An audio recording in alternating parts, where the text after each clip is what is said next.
ये सब तुम्हारे आशीर्वाद का प्रताप है। बिठाया, रुक्मणी जी की ओर इशारा किया, जाओ झरिया में जल लेकर आओ, ब्राह्मण के चरण धुलने हैं। और देखो कन्हैया ने सुदामा जी को ऊपर बैठाया, स्वयं चरणों में बैठे और चरणों में बैठ के सुदामा जी के जो चरण थे ना उनको हाथ लगाया है कृष्ण ने। और जैसे ही हाथ लगाया सुदामा जी के शरीर में तो सिहरन सी दौड़ गई, रोमांच कंटकित हो गए। अरे लाला तू कहा करे, छोड़ छोड़ मेरा पाम छोड़, हाथ हटा। बोले नहीं, हम जो करते हैं हमें करने दो। कृष्ण कहते हैं आज नहीं बोलोगे। और महाराज सुदामा जी ने नेत्र बंद कर लिए हैं।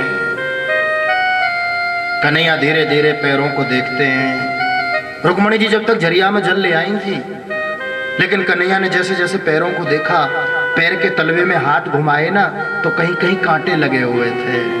गोविंद कांटों को निकालते हैं। और नीचे हाथ फिरा के देखा तो कहीं कहीं छाले पड़े हुए थे सुदामा जी के पैरों में। उन छालों में से कोई कोई छाला फूट गया था। उस फूटे हुए छाले में मिट्टी के कण जब गोविंद ने देखे, नहीं रहा गया, रुदन करने लगे, रो पड़े।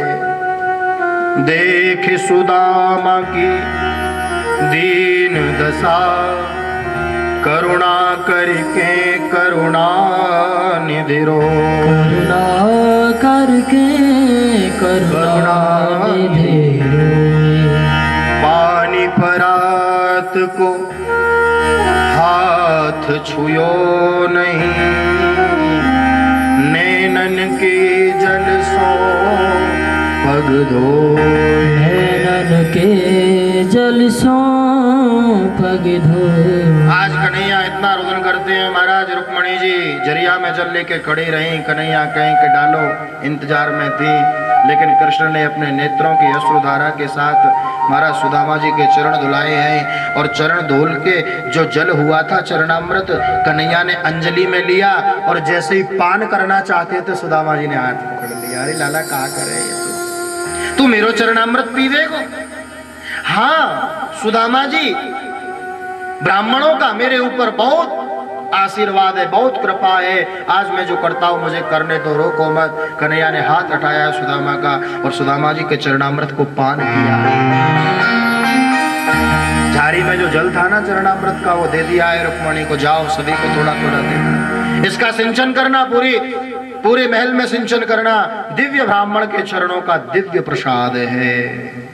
महाराज सुदामा जी को अंतापुर में ले, अंतापुर जानते हो किसे कहते हैं? बेडरूम को। प्रेम से बोलो राधे राधे।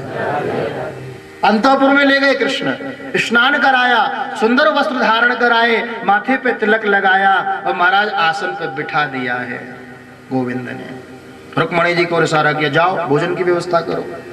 रुक्मणी जी बहुत बड़ी स्वर्ण की थाली में तकरीबन चांदी की 50 कटोरियां, अलग अलग सब में सामग्री है, क्योंकि मेरा कृष्ण जगत से निराला है।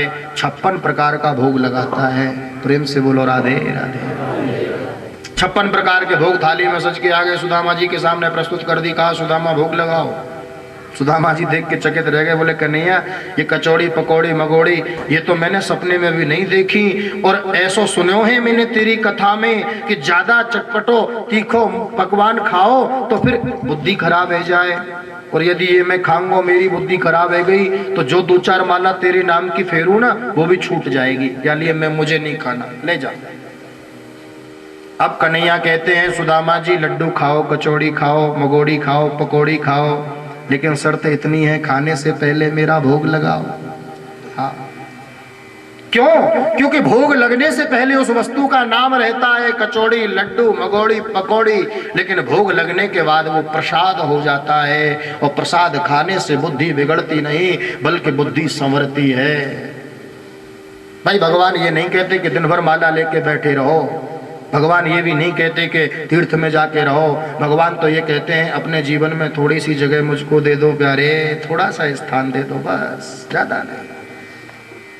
भज कृष्ण कन्हैया पार करेंगे नैया, भज कृष्ण कन्हैया पार करेंगे नैया, भज कृष्ण कन्हैया। कृष्ण कन्हैया दाऊ जी के भैया, कृष्ण कन्हैया दाऊ जी के भैया। सीधा सीधा भजन है, शुद्ध हिंदी में है, बहुत सुंदर गला दिया है आप लोगों को भगवान ने। उस गले का सदुपयोग कीजिए और गाइए। वो तेरी पार करेंगे भज कृष्ण कन्हैया तेरे पार करेंगे नैया भज कृष्ण कन्हैया कृष्ण कन्हैया दाऊ जी के भैया कृष्ण कन्हैया दाऊ जी के भैया कृष्ण कन्हैया दाऊ जी के भैया कृष्ण कन्हैया दाऊ जी के भैया तेरे पार करेंगे नैया भज कृष्ण कन्हैया पार करेंगे नैया भज कृष्ण कन्हैया ऐसे पार नैया होने वाली नहीं। दोनों हाथ ऊपर खड़े करो पीछे वाले भैया। श्री राधे। श्री राधे।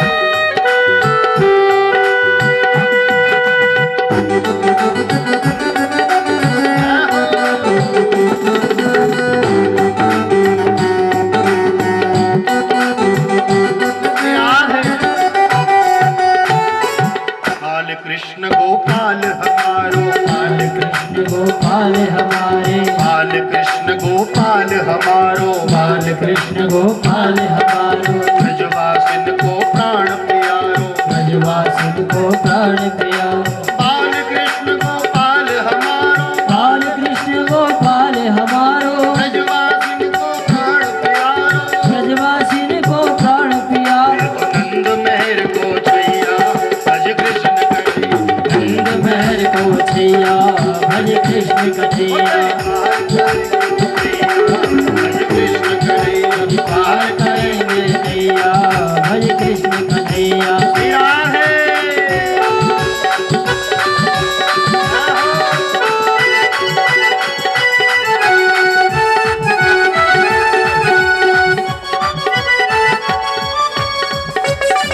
श्री राधे।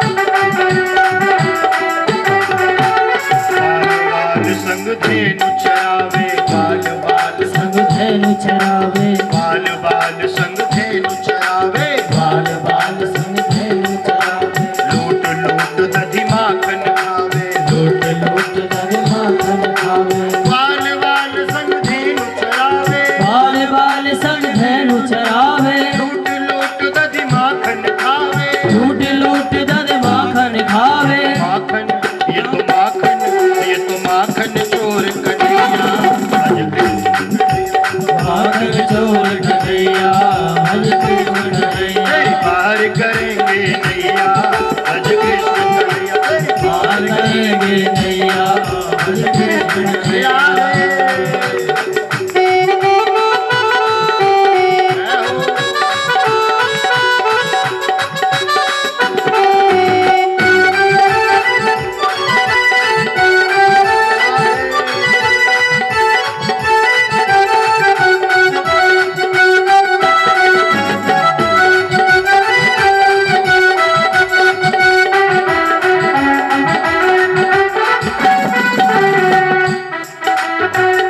भक्त सुदामा चावल लाए भक्त सुदामा चावल लाए भक्त सुदामा चावल लाए भक्त सुदामा चावल लाए प्रेम सहित हरि भोग लगाए प्रेम सहित हरि भोग लगाए भक्त सुदामा चावल लाए भक्त सुदामा चावल लाए प्रेम सहित हरि भोग लगाए प्रेम सहित हरि भोग लगाए कहकर भैया भैया भज कृष्ण कन्हैया भैया भैया भज कृष्ण कन्हैया पार करेंगे नैया भज कृष्ण कन्हैया पार करेंगे नैया भज कृष्ण कन्हैया मीरा के प्रभु गिरधरनाथ मीरा के प्रभु गिरधरनाथ सूर श्याम के नटवर नागर सूर श्याम के नटवर नागर मीरा के प्रभु गिरधर नागर मीरा के प्रभु गिरधर नागर सूर श्याम के नटवर नागर सूर श्याम के नटवर नागर सूर श्याम के नटवर नागर सूर श्याम के नटवर नागर घट घट तो घट घट वास करेगा भज कृष्ण कन्हैया घट घट वास करेगा, भज कृष्ण वो कन्हैया। तेरी बाहर करेंगे नैया भज कृष्ण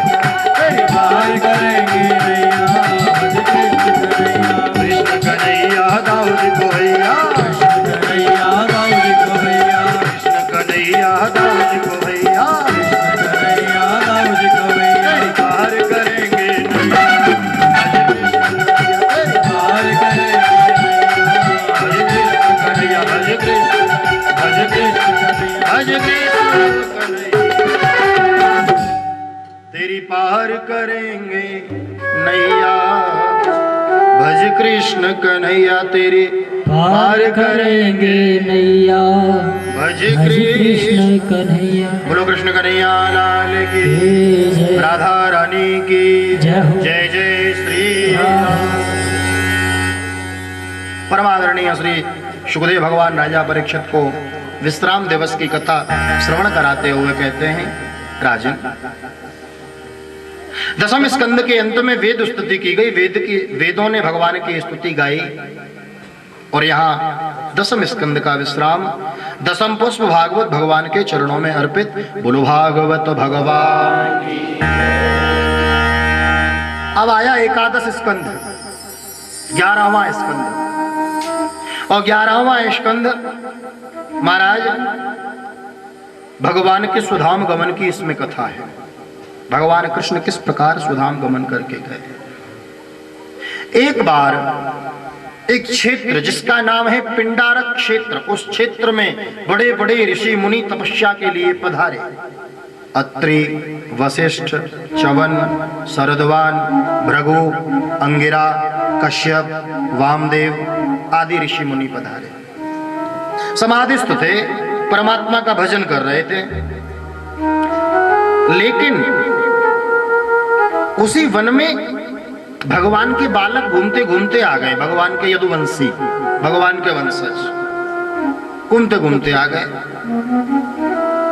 और महाराज संतों को जैसे ही भजन करते देखा, तप करते देखा, तो इनके मन में विचार जगा कि जब देखो पिताजी संतों की बड़ाई करते रहते हैं, भक्तों की बड़ाई करते रहते हैं, संत त्रिकालदर्शी होते हैं, तीनों कालों का उनको ज्ञान होता है। आज ये संत यहाँ मिले हैं, चलो इनकी परीक्षा लेके देखते हैं। प्रेम से बोलो जय श्री कृष्ण। ये कथाएं हमें ज्ञान देती हैं। लिखा जाता है ना, श्रीमद् भागवत सप्ताह ज्ञान यज्ञ। कौन सा यज्ञ? ज्ञान यज्ञ। इसको ज्ञान यज्ञ बोला जाता है। शास्त्रों में जो ज्ञान छुपा हुआ है ना, उसका आदान प्रदान होता है इन कथाओं के माध्यम से। और ज्ञान अर्जन होने के बाद भी यदि व्यक्ति गलत मार्ग पर जाए, गलत काम करे, तो फिर उसका उद्धार नहीं होता। हमारी आपकी क्या चले, भगवान कृष्ण का वंशज ही क्यों ना, उसका भी अपराध स्वीकार परमात्मा को नहीं है। प्रेम से बोलो राधे राधे। बालक कहते हैं, हमारे पिताजी तो हमेशा संतों की बड़ाई करते रहते हैं, महात्माओं की बड़ाई करते रहते हैं। चलो इन संतों को देखते हैं, इनके अंदर कितना बड़प्पन है, परीक्षा लेके देखते हैं। त्रिकालदर्शी बताते हैं, पिताजी इनकी परीक्षा लेके देखते हैं। और मालूम क्या किया, प्रद्युम्न और अनिरुद्ध ने सांब को जनानी साड़ी पहनाई, स्त्री का वेश बना दिया, 16 श्रृंगार कर दिए, कानों में कुंडल, नाक में नथ, पुरुष है स्त्री जैसा वेश बना दिया। एक कपड़े की पोटली बनाई, पेट पे बांध दी, ऊपर से साड़ी पहना दी, गर्भवती स्त्री जैसा वेश बना दिया, और लेके संतों के सामने पहुंच गए। बाबा हम कृष्ण के वंशज हैं, और ये हमारे वंश की नववधू है, गर्भवती है, देख के बताओ बेटा होगा कि बेटी। प्रेम से बोलो जय श्री कृष्ण। प्रष्टुम विलज्जतिम साक्षात् प्रभूता मोघ दर्शना प्रसोष्यन्ति पुत्र कामा किंस्वित संजनयिष्यति। पुत्र की कामना है इसके मन में, संकोच करती है, आपसे पूछ नहीं सकती, इसलिए हम पूछ रहे हैं, बताओ बाबा इसके बेटा होगा या बेटी। अब तो महात्मा ने, किसी ने नाक बंद करी, किसी ने आंख बंद करी, और ध्यान लगावे महाराज, कछु होए तो ध्यान में आवे, कुछ है ही नहीं। संत मुस्कुराने लगे, मुस्कुरा के बोले, भगवान के बेटे हो, संतों से मजाक करते हो, जाओ लौट जाओ, चले जाओ, तुम्हारा कल्याण हो गया। अब महाराज वो काम मानने वाले, झूठे हो, दुनिया को ठगते हो, पागल बनाते हो, सही सही बताओ। संतों ने कहा, भैया क्यों मजाक करते हो, संतों से जाओ, चले जाओ, तुम्हारा कल्याण हो, भगवान के वंशज हो, इसलिए कुछ कह नहीं रहे, जाओ चले जाओ। अब तो महाराज वापस तो गए नहीं, भला बुरा कहने लगे, संतों को भला बुरा कहने लगे, अरे ठगते हो तुम, तो माला धारण कर ली, चंदन लगा लिया, लोगों को पागल बनाते हो। बहुत भला बुरा कहा, संतों ने कई बार समझाया, यदुवंशी नहीं माने। और जब संतों की समझाने से भी यदुवंशी नहीं माने ना, तो संतों को आया क्रोध, और क्रोध आया, कमंडल में से जल लिया, जल को अभिमंत्रित किया और अभिमंत्रित करके श्राप दे दिया है और कहा है, यदुवंशियों अभिमान में चूर हो, कृष्ण के पुत्र हो, इसलिए संतों का अपमान करते हो, संतों का मजाक करते हो, जाओ हम तुम्हें श्राप देते हैं, ना तो इसके बेटा होगा ना इसके बेटी होगी, इसके पेट से एक लोहे का मूसल पैदा होगा, और मुसलम कुलनाशनम, उस मूसल के द्वारा तुम्हारे कुल का नाश होगा। घबराए वाला जल्दी जल्दी साड़ी खोली उसकी सामने की, पोटली खोल के देखी कपड़े की, तो उसमें लोहे का मूसल। अब क्या करें, लेकर के आए, बुजुर्गों को बताया, बुजुर्गों ने कहा कोई बात नहीं, संत तो कहते रहते हैं, एक काम करो, इसका चूर्ण बना के समुद्र में फेंक दो। तो उस लोहे के मूसल का चूर्ण बनाया, चूर्ण बना के उसको समुद्र में फेंक दिया। तच्चूर्णयित्वा मुसलम यदुराजः स आहुकः समुद्र सलिले प्राश्यन् लोहम चाश्य वशेषितम। और महाराज जैसे ही उस चूर्ण को फेंका, उस चूर्ण के, समुद्र कोई वस्तु अपने पास रखता नहीं, किनारे फेंक देता है, उस चूर्ण के द्वारा समुद्र के किनारे हेरका नाम की घास उत्पन्न हो गई। और उसी चूर्ण के एक टुकड़े को एक मछली ने निकला, मछुआरे ने मछली को पकड़ा, पेट को चीरा, लोहे का टुकड़ा मिला, और वो बहेलिया था, शिकार करता था, उस टुकड़े को उसने अपने बाण के नोक पर रखा है। मैंने पहले दिन कहा था, भागवत हमें मरना सिखाती है, कैसे मरना चाहिए। हम लोग जीने की बहुत तैयारी करते हैं, अच्छी अच्छी सुख सुविधाएं घर में ला के रखते हैं ताकि हमारे जीने में कोई तकलीफ ना हो। प्यारे एक दिन मरना है, मरने की भी तैयारी कर लो। आप कहोगे मरने की भी तैयारी होती है, होती है, कृष्ण ने भी जाने की तैयारी की। हाँ, बहेलिया ने वो लोहे के मूसल का चूर्ण का टुकड़ा बाण की नोक पे रखा है, और इधर जो यदुवंशी थे, ऋषि के श्राप के कारण महाराज अभिमानी हुए, मदिरा का पान किया। प्रेम से बोलो राधे राधे। मेरा निवेदन है उन लोगों से, आप मानो न मानो खुशी आपकी, निवेदन है, मेरी तो प्रार्थना है उन लोगों से जो मदिरा का पान करते हैं। भैया पहली बात तो ये कि भागवत में कहा गया है कि कलयुग का उसमें वास है। दूसरी बात ये कि जो मदिरा का पान करते हैं ना, उनकी कहीं कहीं इज्जत नहीं होती। व्यक्ति आ रहा है पी के लड़खड़ाता, रास्ते में जितने लोग मिलते हैं वो उसे गालियां देते हैं, देखो पहली बात। दूसरी बात, घर में जाता है तो पत्नी फिर मन से गालियां देती है उसको। प्रेम से बोलो राधे राधे। तीसरी बात, बच्चों के सामने पी के आए तो फिर बच्चे भी गालियां देते हैं। हाँ, और जैसा बुजुर्ग करते हैं, बड़े करते हैं, उसी राह पर बच्चे चलते हैं। इसलिए मेरा निवेदन है, आप मानो न मानो खुशी आपकी, हमारा तो काम है जो शास्त्रों में लिखा है उसको आपको बताना। हाँ। भाई मदिरा का पान यदुवंशियों ने किया, और जैसे ही मदिरा का पान किया तो मदिरा के कुत्सित मत में मतवाले हो गए, और भाई भाई आपस में लड़ने लगे, भाई भाई लड़ने लगे, एक दूसरे से लड़ने लगे। लड़ते लड़ते सारे अस्त्र शस्त्र समाप्त हो गए ना, तो जो चूर्ण को फेंका था समुद्र में, उससे जो हेरका नाम की घास बनी थी, वो घास इतनी पैनी होती है तलवार की तरह, उस घास को उखाड़ के एक दूसरे पे मारने लगे। भाई भाई लड़े, और लड़ लड़ के सारे यदुवंशी आपस में लड़ लड़ के समाप्त हो गए, सब समाप्त हो गए। बलराम जी कृष्ण के पास में आए, कन्हैया मैं भी जाना चाहता हूँ। बलराम जी ने शेष रूप धारण किया है, रसातल में प्रस्थान कर गए हैं। बोलो बलभद्र भगवान की। अब कृष्ण ने अपने जाने की तैयारी की है। निर्जन वन में एक वट वृक्ष के नीचे कन्हैया बैठे हैं, एक पैर पे दूसरा पैर रखा हुआ है। वो बहेलिया जिसने लोहे के चूर्ण के टुकड़े को बाण पे रखा था, वो उसी वन में शिकार खेलने के लिए आया है। और कन्हैया के चरण की एड़ी को उस बहेलिया ने हिरण का मुख समझा। प्रेम से बोलो राधे राधे। बाहुक नाम का सारथी था। सारथी बोला प्रभु मैं जल लेके आता हूं आपके लिए। चला गया था,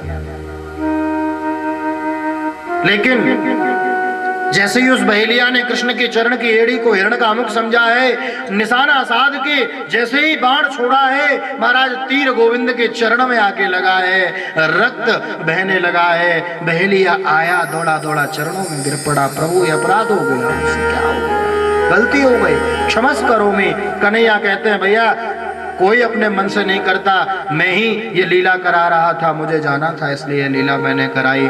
बाहुक आया है, बाहुक ने कहा प्रभु आपकी ये दशा। महाराज बाहुक के देखते देखते जो रथ था वो धाम को चला गया। भगवान कृष्ण के हाथ में शंख चक्र गदा पद्म एक एक करके ऊपर की ओर जाने लगे। बाहुक ने पूछा प्रभु ये शंख कहाँ जा रहा है? तो कन्हैया ने कहा था इस शंख को मेरे अलावा कोई बजा नहीं सकता, इसलिए अपने धाम को जा रहा है। महाराज देवता पलक पकड़ के खड़े हुए कि देखें भगवान कहाँ जाते हैं। प्रेम से बोलो राधे राधे।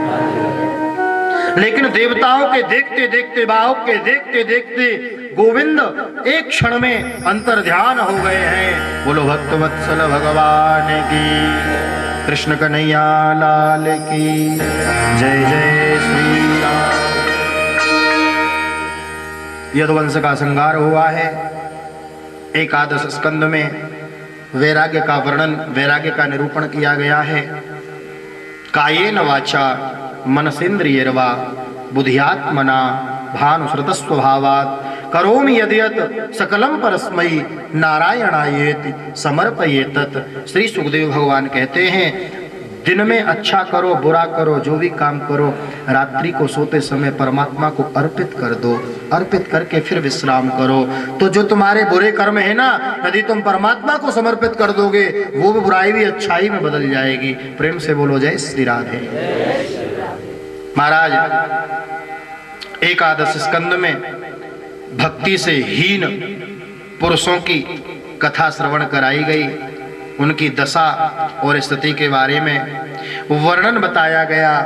भिन्न भिन्न सिद्धियों के नाम और लक्षण बताए हैं। वर्णाश्रम धर्म का निरूपण किया है। वानप्रस्थ और सन्यासियों का धर्म।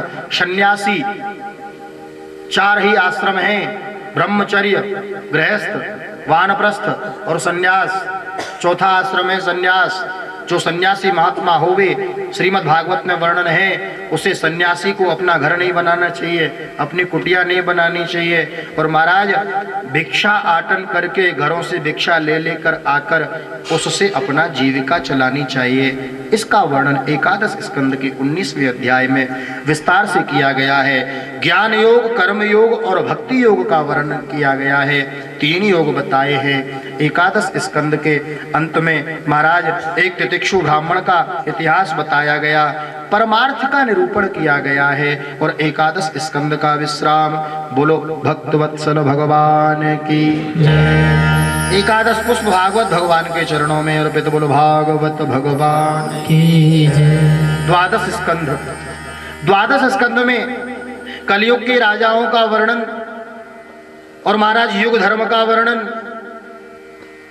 कलयुग में तो भगवान का नाम ही पार करने वाला है। संत और शास्त्र कहते हैं भैया कलिकाल में माला लेकर भजन करने बैठोगे मन नहीं लगेगा, वन में जाकर भजन करोगे वन में भी नहीं रह पाओगे। इतनी आसक्ति परिवार में है, मोह है कि वन में भी नहीं जा सकते हैं। तो बोले क्या किया जाए? बोले कलयुग में 2 ही काम करें। एक तो जहाँ भगवान की कथा हो रही हो वहाँ जाके भगवान की कथा सुने, और दूसरा भगवान के नाम का संकीर्तन करें। बोलो कृष्ण कन्हैया लाल की।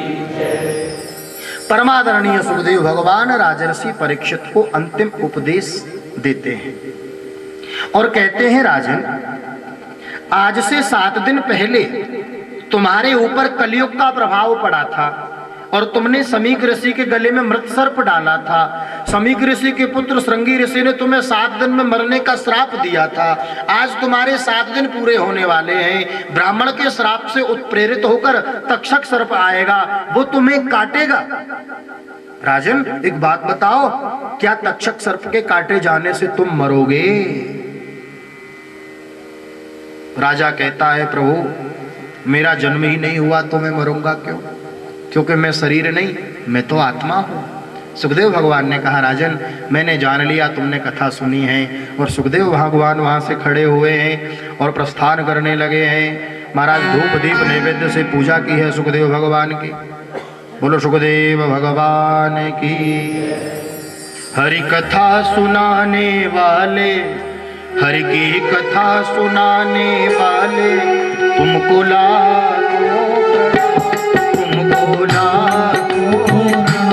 हरि की कथा सुनाने वाले, हरि की कथा सुनाने वाले, प्रभु की कथा सुनाने वाले, प्रभु के वाले, हरि की कथा सुनाने वाले, प्रभु की कथा सुनाने वाले, तुमको लाखों प्रणाम, तुमको लाखों प्रणाम। हम भटक रहे थे वन में, बल खो बैठे थे तन में। हम भटक रहे थे वन में, बल खो बैठे थे वन में। हम भटक रहे थे वन में, बल खो बैठे थे तन में। हम भटक रहे थे प्रणाम तुमको, लाखों प्रणाम, तुमको लाखों प्रणाम, तुमको लाखों प्रणाम। बोलो सुखदेव भगवान की जय।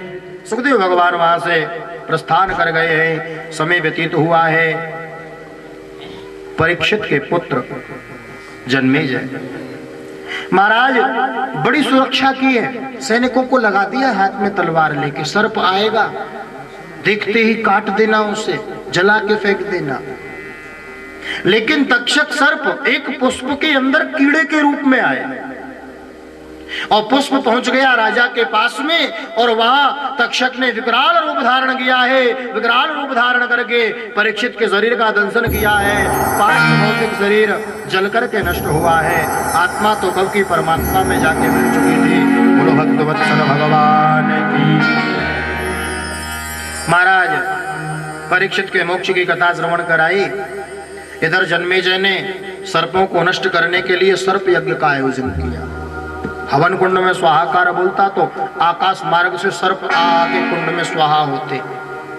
आस्तिक मुनि आए, आस्तिक मुनि ने आकर समझाया है, यज्ञ को बंद कराया है। और श्रीमद् भागवत के अंत में मार्कंडेय ऋषि ने प्रलय दर्शन की कामना की है और भगवान ने माया रूपी प्रलय का दर्शन कराया है मार्कंडेय ऋषि को। बोलो भागवत भगवान की। और इसी के साथ श्रीमद् भागवत महापुराण के 12 स्कंद के 12वें अध्याय का यहाँ विश्राम होता है। बोलो भागवत भगवान की। यहाँ श्रीमद् भागवत महापुराण का विश्राम होता है। अंतिम अध्याय में विषय सूची बताई है। 7 दिन की कथा आपको 7 मिनट में सुनाई देते हैं। सावधान होकर बैठिए। प्रेम से बोलो राधे राधे राधे राधे। श्रीमद् भागवत महापुराण, भागवत किसे कहते हैं? भा माने भक्ति, गा माने ज्ञान, वा माने वैराग्य, ता माने त्याग। भक्ति ज्ञान वैराग्य और त्याग से ओत प्रोत भगवान और भगवान के भक्तों की जिसमें कथा हो उसे हम भागवत कहते हैं। बोलो भागवत भगवान की।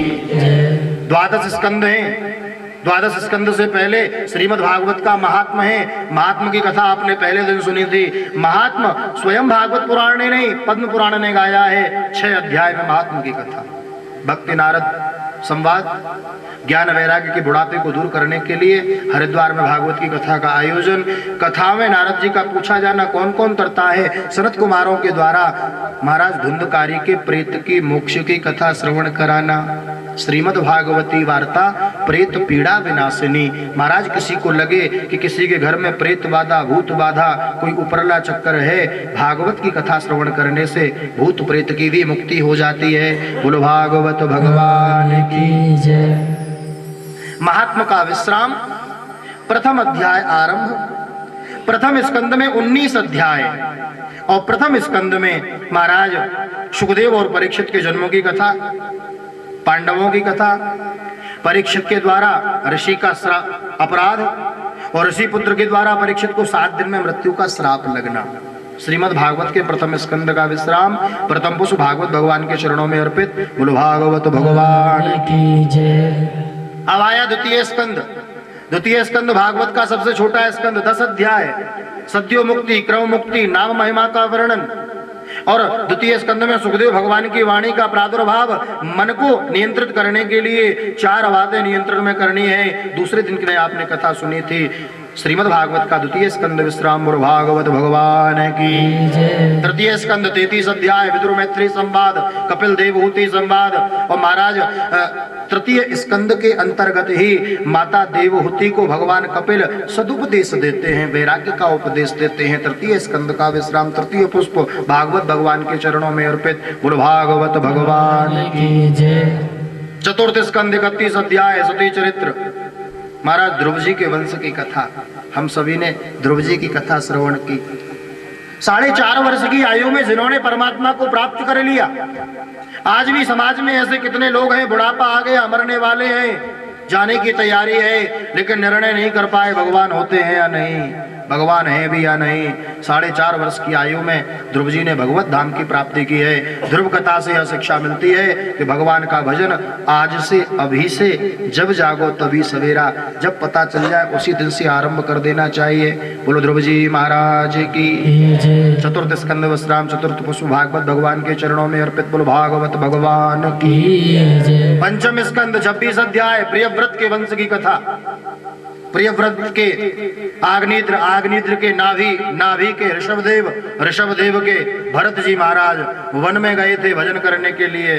200 माला का नित्य जाप करूंगा, लेकिन एक हिरण के बालक में आसक्ति हुई। दर्शन कर लेना, किसी जानवर में, किसी पशु में, किसी व्यक्ति में, किसी बालक में हमारे मन तो नहीं फंसा हुआ है। अंते मति सागति, मृत्यु के समय जीव जिसको याद करता है उसे वही बनना पड़ता है। भरत जी हिरण हिरण कहते कहते मरे, उनको हिरण बनना पड़ा।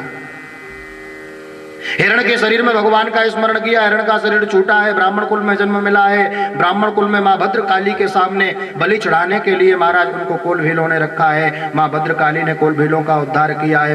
भरत जी आगे गए हैं, मार्ग में रहुगण नाम का राजा मिला है। विद्या अर्जन करने के लिए कपिल देव के आश्रम जा रहा था, लेकिन राजा रहुगण को जड़ भरत जी महाराज ने मार्ग में ही ज्ञान दिया है। बोलो भक्तवत्सल भगवान की जय। श्रीमद् भागवत के पंचम स्कंद के 26 अध्याय में 28 प्रकार के नरकों का वर्णन, जो हमने कथा श्रवण की। जीव कैसा पाप करता है, उसे कौन से नरक में जाना पड़ता है। मनुष्य शरीर प्राप्त करके 2 ही काम इससे किए जा सकते हैं, एक है पाप, दूसरा है पुण्य। ये मनुष्य शरीर से ही होते हैं। 28 प्रकार के नरकों का वर्णन, पंचम स्कंद का विश्राम, पंचम पुष्प भागवत भगवान के चरणों में अर्पित। बोलो भागवत भगवान की। षष्ठम स्कंद 19 अध्याय जामिल उपाख्यान। पंडित जी थे, गणिका का संग हुआ, चोर बन गए, डाकू बन गए, मांस आहार करते हैं, मदिरा का पान करते हैं। लेकिन एक बार संत पधारे इसके घर पे और संत मुक्ति का मार्ग बता गए। इसके छोटे बेटे का नाम नारायण रख गए। मृत्यु के समय बेटे को पुकारा, बेटे ने सुना नहीं, परमपिता नारायण ने सुन लिया, इसकी प्राण रक्षा की है और इसको अपने धाम की प्राप्ति कराई है। बोलो भक्त वत्सल भगवान की जय। षष्ठम स्कंद के अंतर्गत ही वृत्तासुर वध की कथा हमने सुनी। वृत्तासुर को मारने के लिए जब इंद्र आया, इंद्र के हाथ में लगे हुए वज्र में वृत्तासुर को परमात्मा का दर्शन होता है। 4 श्लोकों में धर्म अर्थ काम मोक्ष की कामना की है।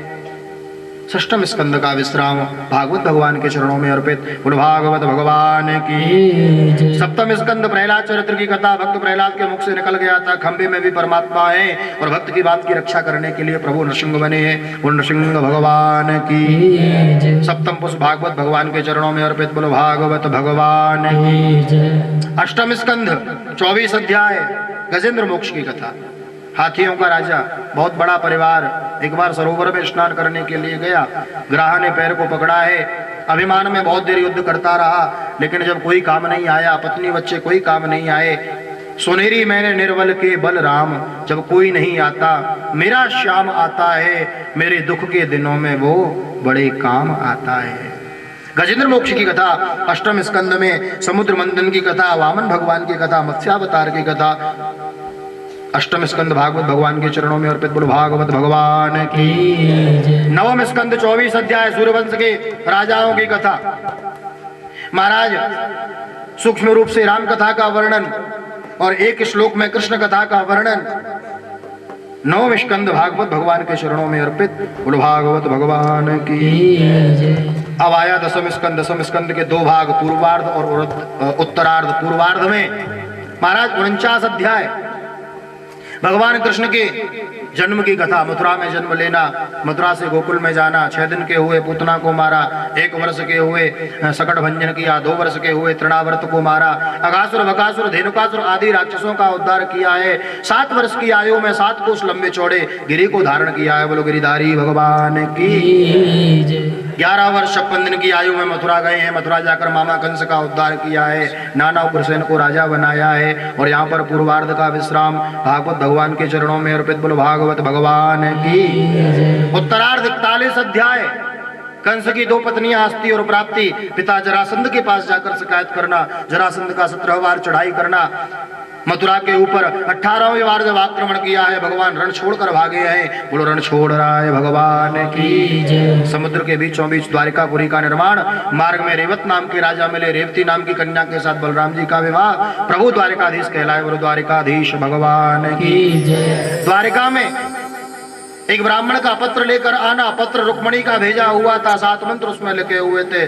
कृष्ण तुम्हें पति रूप में प्राप्त करना चाहती हूँ। कृष्ण का कुंदनपुर जाना, रुक्मणी का हरण करके लेकर आना और महाराज रुक्मणी के पिता के भीष्मक के द्वारा रुक्मणी को वापस ले जाना, पीली पत्रिका का आना और द्वारिका से भगवान कृष्ण की बारात का कुंदनपुर जाना, रुक्मणी के साथ विवाह संपन्न करना। बोलो भागवत भगवान की। 10वें स्कंद के उत्तरार्ध में ही भगवान के 8 मुख्य 8 विवाहों की कथा, 16,108 विवाहों की कथा, वंश वर्णन की कथा, राजा नृग की कथा जो दानियों में श्रेष्ठ था, जिसकी कथा हमने आज सुनी।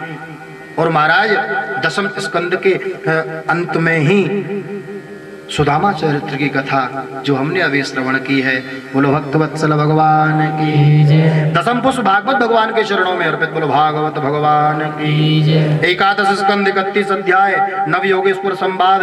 भगवान कृष्ण के बालकों के द्वारा ऋषियों की परीक्षा लेना, ऋषियों का मना करना, जाओ भाई चले जाओ, भगवान के पुत्र हो, लेकिन नहीं माने, ऋषि कुपित हुए, ऋषियों का श्राप देना, मुसलम कुलनाशनम।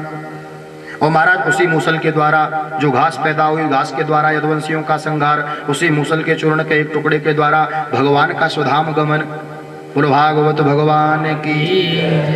11 स्कंद का विश्राम। 11 पुष्प भागवत भगवान के चरणों में अर्पित। 12 स्कंद आया। 12 स्कंद में 13 अध्याय। सुखदेव भगवान का राजा परीक्षित से प्रश्न करना, क्या तुम मरोगे? राजा ने कहा नहीं, मेरा जन्म ही नहीं हुआ तो मैं मरूंगा क्यों? क्योंकि जन्म शरीर का होता है, मृत्यु शरीर की होती है। आत्मा न कभी जन्म लेती है न मरती है, आत्मा केवल शरीर बदलती है। महाराज सुखदेव जी का वहां से प्रस्थान करना, राजा की सुरक्षा में जन्मेजय का सैनिकों को लगाया जाना, लेकिन तक्षक सर्प ब्राह्मण के श्राप से उत्प्रेरित होकर आए हैं। उसके अंदर बैठकर राजा के पास में जाके राजा को डसा है। राजा का पांच भौतिक शरीर जल करके नष्ट हुआ है। जन्मेजय के द्वारा सर्प यज्ञ कराना, आस्तिक मुनि के द्वारा यज्ञ को रुकवाना, मार्कंडेय ऋषि की प्रलय दर्शन की कामना और भगवान नारायण के द्वारा मार्कंडेय ऋषि को माया रोगी प्रलय का दर्शन कराना। श्रीमद् भागवत का 12 स्कंद यहाँ विश्राम। बोलो भागवत भगवान की जय। श्रीमद् भागवत की 7 दिन की कथा आपको 7 मिनट में सुनाई। प्रेम से बोलो राधे राधे। गत 7 दिनों से हम यहाँ भागवत भगवान की कथा श्रवण करते आ रहे हैं। मैंने कल भी निवेदन किया था, आज फिर कहता हूँ, कथा के मुख्य यजमान श्री बालकृष्ण जी चौहान, इनके सुपुत्र जी श्री सुनील जी चौहान, श्री सुशील जी, श्री संजय जी चौहान, इनके बाल गोपाल बड़ाई भक्त परिवार। मेरे को एक बात बड़ी विचित्र यहाँ देखने को मिली। कल मेरे पास बैठे थे तो मैंने कहा, हम तो नित्य नई जगह कथा करने के लिए जाते हैं, प्राय करके बुजुर्ग लोग ही कथा सुनते हैं, बड़े बूढ़े ही कथा सुनते हैं, लेकिन यंग जनरेशन, नए नए बालक इतने प्रेम से बैठ के कथा सुनना मेरे को बहुत अच्छा लगा। तो मेरी भगवान के चरणों में प्रार्थना, इस परिवार की मति की गति की रति भगवान के चरणों में हमेशा लगी रहे और इस परिवार में ऐसे ही भक्तिमय आयोजन होते रहें।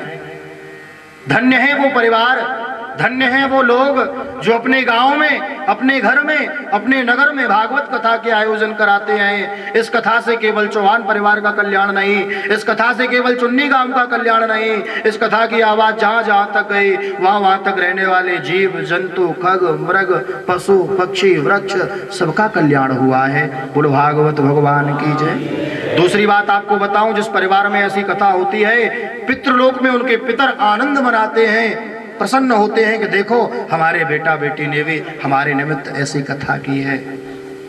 मेरी तो यही प्रार्थना भगवान के चरणों में, प्रभु इनकी भक्ति को और बढ़ाए, निरंतर बढ़ाए, भगवान इनके ऊपर अपनी कृपा हमेशा बरसाता रहे। धन्य है वो लोग जिन्होंने अपना कीमती समय निकाल कर इस कथा में आए। भगवान से मेरी प्रार्थना, जिन जिन ने कथा सुनी, भगवान सबके जीवन में सुख शांति प्रदान करें। बोलो भागवत भगवान की।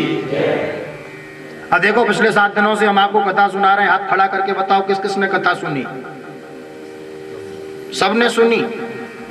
तो ऐसा नियम होता है कि जब 7 दिन की कथा पूरी हो जाए तो जो कथा सुनाते हैं ना व्यास जी महाराज, उनको दक्षिणा दी जाती है। तो आप सबने हमें दक्षिणा देनी है। कौन कौन देगा? हाथ खड़ा करके बताओ। सब दोगे? ज्यादा नहीं लेंगे, 2-4-10 लाख रुपया ले लेंगे आपसे। 2-4 बीघा जमीन अपनी नाम करा लेंगे ट्रस्ट के नाम। बताओ कौन कौन देगा?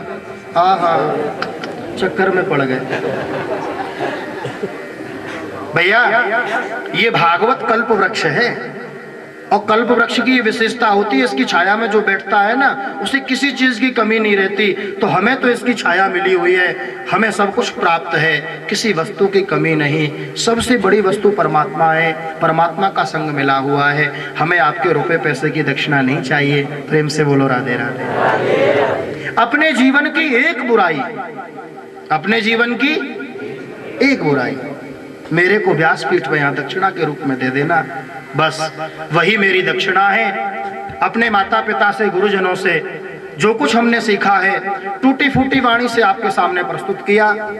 कोई बात अच्छी लगी हो जीवन में उतार लेना, और यदि मेरे मुख से अज्ञानतावश कोई ऐसी बात निकल गई हो जिससे आपके हृदय को ठेस पहुंची हो, वह बात मेरे को दक्षिणा के रूप में अर्पित कर देना।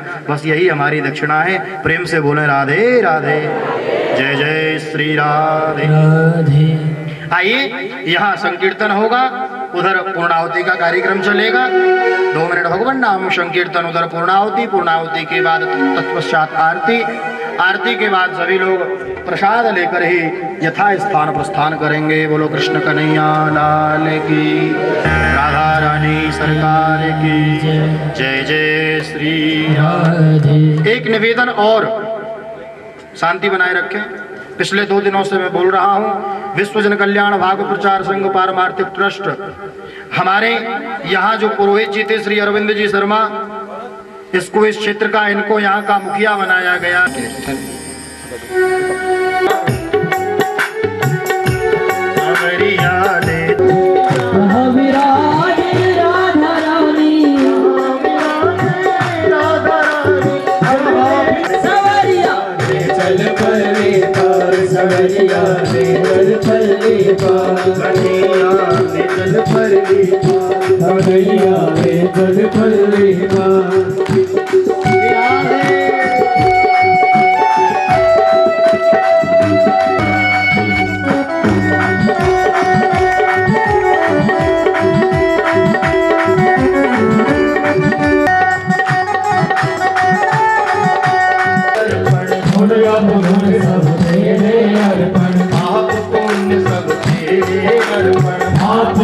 सब तेरे अर्पण, ये जीवन भी अमरिया में तेरी रागनी, अमरिया में रागनी, मेरा राग बहार सवरिया।